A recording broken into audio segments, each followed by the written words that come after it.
Hello दोस्तों, good morning. कैसे हैं आप? तो चलिए आज हम 20 अक्टूबर को बनने वाले हरियाणा करंट अफेयर के क्वेश्चनों को दोहरा लेते हैं। लेकिन दोस्तों उससे पहले मैं आपको बता दूं कि अगर आपने हमारी हरियाणा करंट अफेयर की कोई भी वीडियो मिस की है तो आपको वो दोबारा से देखने की ज़रूरत नहीं है। आप हमारे हरियाणा करंट अफेयर्स PDF के रूप में भी पढ़ सकते हैं। 1 महीने की हरियाणा करंट अफेयर आपको 15 रुपये में, 6 महीने की 40 रुपये में और 1 साल की 60 रुपये में मिल जाएगी। लिंक डिस्क्रिप्शन में अवेलेबल हैं, आप चाहें तो वहाँ पर जाकर इन्हें डाउनलोड कर सकते हैं। अगर आपको डाउनलोड करने में कोई प्रॉब्लम हो रही है या फिर आपको डाउनलोड करना नहीं आता है तो आप हमें व्हाट्सएप नंबर पर मैसेज कर सकते हैं। व्हाट्सएप नंबर आपको स्क्रीन पर दिखाई दे रहे हैं।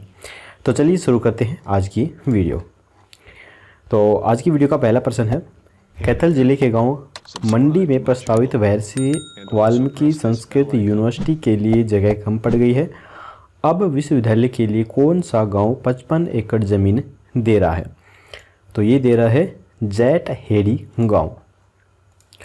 कैथल से 13 किलोमीटर दूर गांव मुंदड़ी में संस्कृत यूनिवर्सिटी के लिए भाजपा सरकार ने करीब 22 एकड़ ज़मीन स्वीकृत की थी, लेकिन इस यूनिवर्सिटी के लिए जगह कम पड़ गई है। हरियाणा सरकार इस यूनिवर्सिटी को राष्ट्रीय स्वरूप देना चाहती है, जिसके मद्देनज़र अब पुंडरी से 3 किलोमीटर दूर गांव जटहेड़ी में 53 एकड़ ज़मीन स्वीकृत की गई है। अगले 6 माह के भीतर मुंदरी और जटहेड़ी दोनों जगहों पर संस्कृत यूनिवर्सिटी के निर्माण की प्रक्रिया शुरू हो जाएगी। इस पर 500 से 700 करोड़ रुपए तक का खर्च आने की संभावना है। पुंडरी के निर्दलीय विधायक एवं हरियाणा टूरिज्म कॉरपोरेशन के चेयरमैन रणधीर गोयल ने मुख्यमंत्री के समक्ष प्रस्ताव रखा है कि महर्षि वाल्मीकि संस्कृत यूनिवर्सिटी मुंदरी के लिए जगह कम है। मुख्यमंत्री ने दरियादिली दिखाते हुए न केवल प्रस्ताव को मंजूरी प्रदान कर दी, बल्कि अधिकारियों को पुंडरी से 3 किलोमीटर दूर जटहेड़ी गांव में 55 एकड़ ज़मीन की खरीद प्रक्रिया शुरू करने के निर्देश भी दे दिए हैं। यह ज़मीन सरकार की है, जिसे कलेक्टर रेट पर खरीदा जाएगा। मुख्यमंत्री मनोहर लाल ने 2015 में महर्षि वाल्मीकि संस्कृत यूनिवर्सिटी के निर्माण की घोषणा की थी। पिछले 2 साल से कैथल के डॉक्टर BR अम्बेडकर राजकीय कॉलेज जगदीशपुर में कक्षाएं चल रही हैं। प्रदेश सरकार की योजना मुंदरी में यूनिवर्सिटी का प्रशासनिक भवन बनाने तथा जटहेड़ी में कक्षाएं चलाने की है। यूनिवर्सिटी में 48 से 50 कोर्स की पढ़ाई होगी, जिसका खाका तैयार किया जा रहा है। इसके बाद है, हरियाणा में अब से हर महीने कौन सा दिवस मनाया जाएगा? तो ये मनाया जाएगा पुलिस उपस्थिति दिवस। अपराध को रोकने व शरारती तत्वों के मन में भय बनाने के लिए पुलिस ने एक और पहल की है। अब हर महीने पुलिस उपस्थिति दिवस के तौर पर बनाएगी। यह रात को नहीं बल्कि दिन में ही बनाया जाएगा। जिले की 95% से ज़्यादा पुलिस सड़कों पर रहेगी और नाके लगाकर जांच करेगी। इसके साथ हर उस रास्ते में गश्त की जाएगी जहां अक्सर लूटपाट की वारदात होती रहती हैं। ASP ने कहा है कि यह महीने में किसी भी दिन बनाया जा सकता है। इसकी पहले से किसी को भी कोई सूचना नहीं दी जाएगी। शनिवार से पुलिस उपस्थिति दिवस की शुरुआत की गई है। इसके बाद है, हाल ही में हुई मंत्रिमंडल की बैठक में स्कूल शिक्षा विभाग की अध्यापक स्थानांतरण की किस नीति में संशोधित को मंजूरी प्रदान की गई है? तो ये की गई है 2016 और 2017 संशोधन को मंजूरी। मंत्रिमंडल बैठक में स्कूल शिक्षा विभाग की अध्यापक स्थानांतरण नीति 2016-17 में संशोधन को मंजूरी प्रदान की गई है। तबादलों में नवविवादित या हाल ही में तलाकशुदा महिला कर्मचारियों को अनुरोध पर खाली पद पर पसंदीदा नियुक्ति दी जाएगी। उन्हें अगले स्थानांतरण अभियान में भाग लेना होगा और उन्हें उस समय उपलब्ध रिक्त पदों के विरुद्ध उनके 3 विकल्पों में से किसी एक में समायोजित किया जाएगा। आमतौर पर एक कर्मचारी का 35 वर्ष का सेवाकाल होता है, इसीलिए एक अध्यापक को अपनी सेवा करियर के दौरान अधिकतम 5 वर्षों के लिए एक जोन में सेवा करनी होती है। इसके बाद है, जोन 1, जोन 2, जोन 3 और जोन 4 के मामले में यदि किसी अध्यापक ने 5 साल का स्टे पूरा कर लिया है तो ऑनलाइन ट्रांसफ़र ड्राइव या ऑफलाइन अस्थायी आवंटन में ऐसा जोन उसे स्टेशन चुनने के लिए उपलब्ध नहीं होगा। यदि जोन 5, जोन 6 या जोन 7 में स्थित किसी स्कूल में कार्यरत कोई अध्यापक इनमें से किसी जोन में स्टे का विकल्प देता है तो उसे इनमें से किसी एक जोन का स्कूल आवंटित किया जाएगा और उसे ऐसे स्कूल में अगले 5 वर्षों तक रहने की अनुमति दी जाएगी। इसके बाद है, हाल ही में हुई मंत्रिमंडल की बैठक में किस नीति को मंजूरी दी गई है? तो ये मंजूरी दी गई है पशुपालन एवं डेयरी विभाग को। इस बैठक में हिसार में न्यू मॉडल स्टोर के निर्माण के लिए राज्य के पशुधन फार्म हिसार की 4 एकड़ 3 कनाल भूमि पर 1 करोड़ रुपए प्रति एकड़ के कलेक्टर रेट पर दक्षिण हरियाणा बिजली वितरण निगम को हस्तांतरित करने के लिए पशुपालन एवं डेयरी विभाग के प्रस्ताव को भी स्वीकृति प्रदान की गई है। अम्बाला के गांव चंदपुरा में पहुंच मार्ग के विस्तार के लिए नगर परिषद व अम्बाला सदर की लगभग 1 कनाल 2 मरला भूमि को विकास शुल्क के साथ 44 लाख रुपए प्रति एकड़ के मौजूदा कलेक्टर रेट पर लोक निर्माण विभाग को हस्तांतरित किया जाएगा। पंचायत समिति भट्टू कला की 13 कनाल 2 मरला भूमि के फतेहाबाद में स्थित मैसर्स NCML प्राइवेट लिमिटेड भूमि की गुरुग्राम की 13 कनाल 2 मरला भूमि के साथ तबादले की स्वीकृति प्रदान की गई है। इसके बाद है, हरियाणा की मंडियों में किसानों को उनकी फसल खरीद की एवज में भुगतान प्रक्रिया 7 दिन के भीतर पूरी करने के लिए सरकार ने सीएम के निर्देश पर कितने करोड़ रुपए की किस्त जारी कर दी है? तो ये जारी की गई है 1000 करोड़ रुपए की किस्त जारी। हरियाणा के मुख्यमंत्री मनोहर लाल ने कहा है कि राज्य सरकार ने खरीफ फसलों की खरीदारी प्रक्रिया को सुचारू व सुव्यवस्थित ढंग से संचालित करने के सभी आवश्यक प्रबंध कर लिए हैं। पहली बार मक्का की सरकारी खरीद न्यूनतम समर्थन मूल्य पर की जा रही है। इससे पहले बाजरे की खरीद भी न्यूनतम समर्थन मूल्य पर ही की गई थी। अब तक धान व अन्य फसलों के भुगतान स्वरूप 1000 करोड़ रुपए सरकार की ओर से जारी किए जा चुके हैं। मुख्यमंत्री ने कहा है कि हरियाणा के किसानों की फसल का एक एक दाना खरीदा जाएगा। प्रदेश सरकार की प्राथमिकता हरियाणा के किसानों का हित है और इसके लिए ही सबसे पहले मंडियों में प्रदेश के किसानों की फसलों की खरीद की जा रही है। अन्य राज्यों के किसानों को अपनी उपज हरियाणा की मंडियों में लाने से पहले रजिस्ट्रेशन करवाना होगा, चाहे वह आढ़तियों के माध्यम से हो या फिर अपने स्तर पर हो। इसके बाद है, हरियाणा में स्कूटर एवं मार्केटिंग से शुरू हुए लैबोरेट कंपनी 1000 करोड़ के टर्नओवर तक पहुंच चुकी है। इस कंपनी की शुरुआत कब हुई थी? तो इसका उत्तर जानने से पहले दोस्तों, अगर आपको वीडियो पसंद आ रही है तो लाइक जरूर कीजिएगा। अगर आप हमारे चैनल पर पहली बार आए हैं तो हमारे चैनल को सब्सक्राइब करके घंटे पर ऑल नोटिफिकेशन जरूर क्लिक कीजिए ताकि हमारी आने वाली लेटेस्ट वीडियो है वो आपको सबसे पहले मिल सके। तो इसका आंसर है वर्ष 1985 में इसकी स्थापना की गई थी। इस कंपनी ने कोविड की शुरुआत में नो प्रॉफिट नो लॉस पर सैनिटाइज बनाए कॉस्मेटिक उत्पादों से लोगों का दिल जीता। 6 वर्ष में लेबोलिया कॉस्मेटिक कंपनी ने 50 करोड़ पार करके अपना टर्नओवर काफ़ी आगे लेकर गए। अब ये 40 से ज़्यादा देशों में दवा एवं कॉस्मेटिक उत्पाद पहुंचा रहे हैं। आज दुनिया के 40 से ज़्यादा देशों में दवा एवं कॉस्मेटिक उत्पाद उपलब्ध करवा रहे हैं।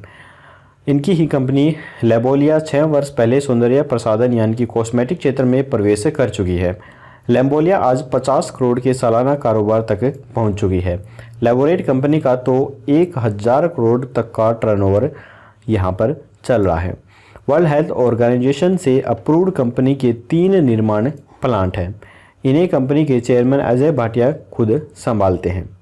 इसके बाद है, हरियाणा में राष्ट्रीय जन उद्योग व्यापार संगठन के प्रदेश अध्यक्ष किन्हें बनाया गया है? तो ये बनाया गया है गुलशन डंग को। तो इनकी फोटो मैं आपको दिखा देता हूँ, यही है गुलशन डंग। हरियाणा के पानीपत जिले में रविवार को व्यापारियों की बैठक हुई। इसमें गुलशन डंग को राष्ट्रीय जन उद्योग व्यापार संगठन का प्रदेश अध्यक्ष बनाया गया। पानीपत में हुए कार्यक्रम में 21 सदस्यीय कार्यकारिणी के साथ सर्वसम्मति बनी और प्रदेशाध्यक्ष चुना गया।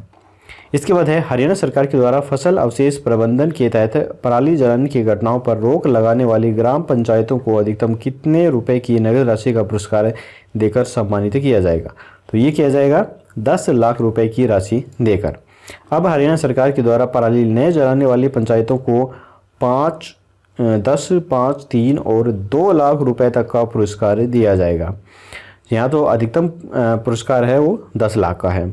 हरियाणा सरकार द्वारा फसल अवशेष प्रबंधन के तहत पराली जलाने की घटनाओं पर रोक लगाने वाली ग्राम पंचायतों को नगद राशि का पुरस्कार देकर सम्मानित किया जाएगा। इस योजना के तहत ग्राम पंचायत को प्रथम पुरस्कार के रूप में 10 लाख रुपए, द्वितीय पुरस्कार के रूप में 5 लाख रुपए, तृतीय पुरस्कार के रूप में 3 लाख रुपए की राशि दी जाएगी। यह पुरस्कार उन ग्राम पंचायतों को मिलेगा जिनमें पराली जलाने की कोई भी घटना नहीं हुई हो। इसके बाद है हरियाणा में धर्मार्थ संस्थानों को संपत्ति कर में कितने प्रतिशत छूट देने की घोषणा की गई है। तो ये घोषणा की गई है 50% की छूट देने की घोषणा। आधिकारिक बयान के मुताबिक खट्टर ने शुक्रवार को सभी धार्मिक स्थलों के लिए अप्रैल जून के बिजली बिलों पर सरचार्ज समेत अन्य छूट देने की घोषणा भी की है। साथ ही नगर निकायों के तहत आने वाले लाल डोरा गांव में स्थित रिहायशी संपत्तियों के लिए संपत्ति कर में 50% छूट देने का भी ऐलान किया है। लाल डोरा भूमि गांव में रिहायशी इस्तेमाल की भूमि होती है और इसका उपयोग सिर्फ गैर कृषि कार्यों के लिए ही होता है, यानी कि इस लाल डोरा भूमि पर कृषि के कार्य नहीं किए जा सकते हैं, उसके अलावा बाकी कार्य किए जा सकते हैं। इसके बाद है हरियाणा की पूर्व मुख्य सचिव श्रीमती केसनी आनंद अरोड़ा ने हरियाणा लोक प्रशासन संस्थान द्वारा प्रलेखित किन 2 पुस्तकों का विमोचन किया है। तो ये किया गया है कॉम्बैक्टिंग कोविड-19 पुस्तकों का विमोचन। तो यहाँ पर आप फोटो में भी इन्हें देख सकते हैं। पुस्तक कॉम्बैक्टिंग कोविड-19 अर्ली इनसाइट्स फ्रॉम हरियाणा में महामारी कोविड-19 के प्रभावों को कम करने के लिए हरियाणा सरकार के द्वारा उठाए गए कदमों के साथ साथ लोगों के स्वास्थ्य पर महामारी के प्रभाव का पता लगाने के लिए नीतियों एवं प्रतिक्रिया योजनाओं को विकसित और लागू करने की प्रक्रिया को भी समझा गया है। इस पुस्तक में राज्य स्तर पर केंद्रीय गतिविधियों के अलावा विभिन्न आयामों और आपदा के परिणामों से निपटने के लिए जिला एवं उप जिला स्तर एवं संसाधनशीलता और उनके प्रयोग की विस्तृत जानकारी भी दी गई है।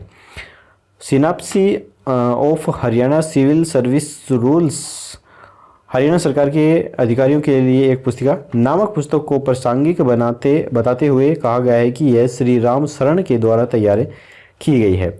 यह पुस्तक मात्र एक खंड में हरियाणा सिविल सेवा नियमों के संस्करणों का सार बहुत ही संक्षिप्त और सूचनात्मक तरीके से प्रदान कराती है। अधिकतर मामलों को समझने के लिए कर्मचारियों एवं अधिकारियों के लिए इसमें चिन्हित जानकारी भी पर्याप्त होगी। उन्होंने कहा है कि यह पुस्तक सरकारी अधिकारियों एवं कर्मचारियों की त्वरित एवं सटीक प्रशासनिक निर्णय लेने की दक्षता में भी वृद्धि करेगी। इसके बाद है मुख्यमंत्री का पहला चीफ प्रिंसिपल सेक्रेटरी किन्हें बनाया गया है। तो ये बनाया गया है दीपेंद्र सिंह ढेसी को। तो इनकी फोटो भी मैं आपको दिखा देता हूँ। ये हैं दीपेंद्र सिंह ढेसी। हरियाणा सरकार ने ढेसी के लिए मुख्यमंत्री के चीफ प्रिंसिपल सेक्रेटरी का पद क्रिएट किया है और सोमवार शाम इस पद पर उनकी नियुक्ति के आदेश जारी कर दिए गए हैं। हरियाणा में पंजाब की तर्ज पर पहली बार कोई अधिकारी मुख्यमंत्री का चीफ प्रिंसिपल सेक्रेटरी का जो पद है वो यहाँ पर लगाया गया है। और लंबी मंत्रिगणना के बाद सोमवार शाम मुख्य सचिव विजय वर्धन ने दीपेंद्र सिंह ढेसी के मुख्यमंत्री के चीफ प्रिंसिपल सेक्रेटरी बनने संबंधी आदेश भी जारी कर दिए हैं। ढेसी मूल रूप से हिमाचल प्रदेश के कांगड़ा के रहने वाले हैं। उनकी गिनती मुख्यमंत्री मनोहर लाल के भरोसेमंद अधिकारियों के साथ होती है। ढेसी सन 1982 बैच के आईएएस अधिकारी हैं। प्रदेश के 32वें मुख्य सचिव के पद पर उनकी नियुक्ति 31 दिसंबर सन 2014 को हुई थी। उन्हें केंद्र में डेपुटेशन से वापस बुलाकर मुख्य सचिव बनाया गया था। ढेसी ने करीब 5.25 साल तक मुख्य सचिव के पद पर कार्य किया और 30 जून सन 2019 को रिटायर हो गए थे। रिटायरमेंट के बाद ढेसी को 16 अगस्त सन 2019 को हरियाणा विद्युत विनियामक आयोग का चेयरमैन नियुक्त किया गया। ढेसी इस पद पर पूरे 1 साल तक रहे और अब उनकी मुख्यमंत्री कार्यालय में ज़बरदस्त तरीके से एंट्री हो गई है। तो यहाँ पर दोस्तों हमारे आज के हरियाणा करंट अफेयर के क्वेश्चन खत्म होते हैं। अब हम अपना इन क्वेश्चनों का एक छोटा सा रिवीजन टेस्ट ले लेते हैं। तो आपको पता ही है, पहले मैं क्वेश्चन बोलूँगा और उसके बाद थोड़ा सा टाइम दूंगा, तो उसमें आपको अपना आंसर सोच लेना है और उसके बाद आंसर बताने के बाद आपको मिलाना है कि आपका आंसर ठीक है या नहीं है। इस प्रकार से आपको सभी क्वेश्चन रिवीजन करने हैं। तो चलिए, पहला प्रश्न है, केंद्र जिले के गांव मंडी में प्रस्तावित महर्षि वाल्मीकि संस्कृत यूनिवर्सिटी के लिए जगह कम पड़ गई है। अब विश्वविद्यालय के लिए कौन सा गांव 55 एकड़ जमीन देगा? तो ये देगा जटहेड़ी गांव। हरियाणा में अब से हर महीने कौन सा दिवस बनाया जाएगा?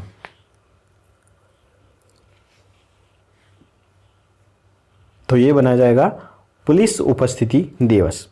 हाल ही में हुई मंत्रिमंडल की बैठक में स्कूल शिक्षा विभाग की अध्यापक स्थानांतरण की किस नीति में संशोधित को मंजूरी प्रदान की गई है? तो ये की गई है 2016-2017 संशोधन में मंजूरी प्रदान की गई है। हाल ही में हुई मंत्रिमंडल की बैठक में किस नीति को मंजूरी दी गई है? तो ये दी गई है पशुपालन एवं डेयरी विभाग को। इसके बाद है हरियाणा की मंडियों में किसानों को उनकी फसल खरीद की एवज में भुगतान प्रक्रिया 7 दिन के भीतर पूरी करने के लिए सरकार ने सीएम के निर्देश पर कितने करोड़ रुपए की किस्त जारी कर दी है? तो ये की गई है 1000 करोड़ रुपए की किस्त जारी। हरियाणा में स्कूटर पर मार्केटिंग से शुरू हुई लेवोरेट कंपनी 1000 करोड़ के टर्नओवर तक पहुंच चुकी है। इस कंपनी की शुरुआत कब हुई थी? तो इसकी शुरुआत 1985 के अंदर हो गई थी। इसके बाद है हरियाणा में राष्ट्रीय जन उद्योग व्यापार संगठन के प्रदेश अध्यक्ष किसे बनाया गया है? तो ये बनाया गया है गुलशन डंग को। इसके बाद है हरियाणा सरकार के द्वारा फसल अवशेष प्रबंधन के तहत पराली जलाने की घटनाओं पर रोक लगाने वाली ग्राम पंचायतों को अधिकतम कितने रुपए की नगद राशि का पुरस्कार देकर सम्मानित किया जाएगा? तो ये किया जाएगा अधिकतम 10 लाख रुपए की राशि देकर। इसके बाद है हरियाणा में धर्मार्थ संस्थानों को संपत्ति कर में कितने प्रतिशत छूट देने की घोषणा की गई है?